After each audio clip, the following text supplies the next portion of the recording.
This is GATE 2014 set 1 electrical question number 7. C naught is the capacitance of a parallel plate capacitor with AR as dielectric, and if the entire gap as shown in figure B is filled with a dielectric of permittivity epsilon r, the expression for the modified capacitance is. So first case this is AR, second case half of it is filled with dielectric, and 4 options are given. Coming to the useful data, you need to know that for AR, electric field value comes out to be sigma by epsilon naught, which is equal to q by a epsilon naught, where a is the area. Now see, these are the two parallel plates of the capacitor. Now for the capacitor, distance d, that is the separation between the plates, is very small. You see the distance is d is very small compared to the large area. The ratio is very significant, a by d. So if you take a point inside, it will see these two plates as infinite plates. So apply similar formula as electric field for infinite plate with surface charge density sigma. So it is sigma by 2 epsilon naught for a infinite plate with sigma as the surface charge density. This electric field is sigma by 2 epsilon naught. So for the plus plate, sigma by 2 epsilon naught, and for the negative plate also, electric field sigma by 2 epsilon naught in the same direction. So net it is sigma by epsilon naught. So net electric field is sigma by epsilon naught. So that's why it is sigma by epsilon naught. So this is for air. So now you see that for other dielectric, if we use some other dielectrics, then what will be the effect? The electric field will be sigma by epsilon, that for that dielectric. So it is sigma, what is the surface charge density, q by a for that plate, and epsilon is epsilon naught epsilon r, where epsilon r is the relative permittivity for that particular material which we are inserting in that capacitor, which is given in the problem. So this is q by a and epsilon naught epsilon r, expanding the epsilon. Now voltage is E into D. Now electric field is V by D. So using this, if we find the voltage that is developed for this dielectric and for this surface charge density,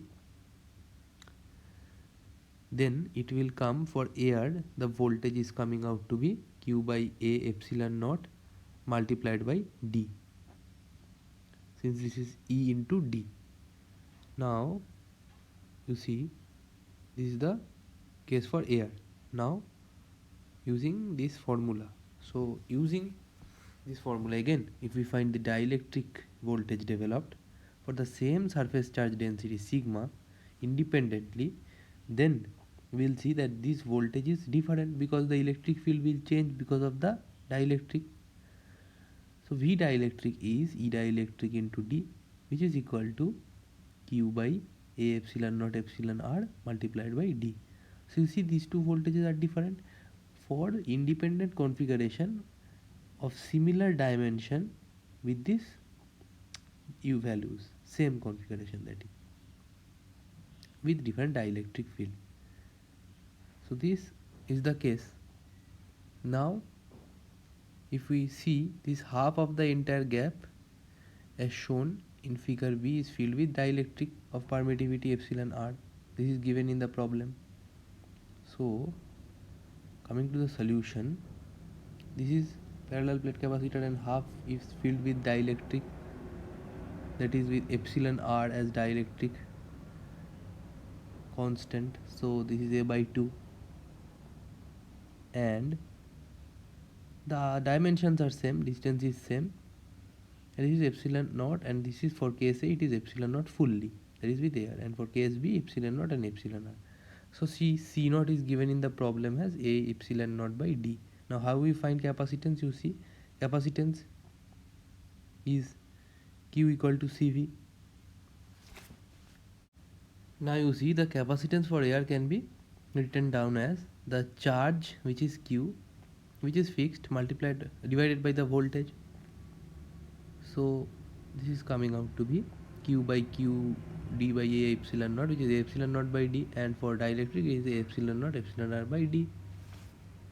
Coming back to the solution, you see now C naught can be A epsilon naught by D, which is we determined already.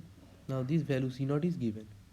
Now you see in the second case the dielectric is filled. Now since this is conductor plates, the voltage across these two plates and the voltage across these two plates are same because the same plate is there, so it is a equipotential. So now these two plates are having the same potential difference. Now what I told you, the voltage developed for AR and for dielectric, you see these are different. Now this is for the different for independent configurations. That is, if sigma is the surface charge density and these two capacitors you bring, then the electric field will differ, and for that the charge is constant, the electric field will differ, the voltage developed will differ.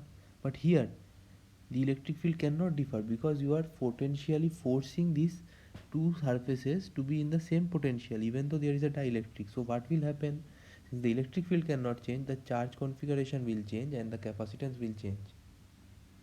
So what is there, the capacitance will all obviously change because the voltage is same, the electric field is same, the charge distribution will be such and the capacitance will be such that the electric field is same, so that the voltage can be same, right? Now if this capacitance, you see, we according to the configuration we can see they are connected parallelly and this electric field will be same because the voltage difference is same. Now we can say the first capacitor, this capacitor is C1, this capacitor is C2, and this is filled with dielectric. Now they are connected in parallel because as per the configuration it is coming, voltage must be same. So capacitance will change and charge distribution will change. Now see, C1 is A by 2 epsilon naught by D because area is halved. Now we know this A by 2 epsilon naught by D can be written as C naught by 2, and for C2 we can write A by 2 epsilon naught epsilon R by D, where epsilon R value is known and we also know A by 2 epsilon naught by D is C naught by 2 into epsilon R. Now for two capacitors connected in parallel, the modified capacitance, which is equivalent capacitance, can be written down as C1 plus C2 because they are connected in parallel, so C1 plus C2. Now this is the connected capacitors are in parallel, so this is the equivalent capacitance formula. Now C1 will determined as C0 by 2 and C2 as C0 by 2 epsilon R, so it is coming out to be C0 by 2 1 plus epsilon R by, okay, C0 by 2 1 plus epsilon R is the answer. So A is the answer, C0 by 2 1 plus epsilon R. Thank you.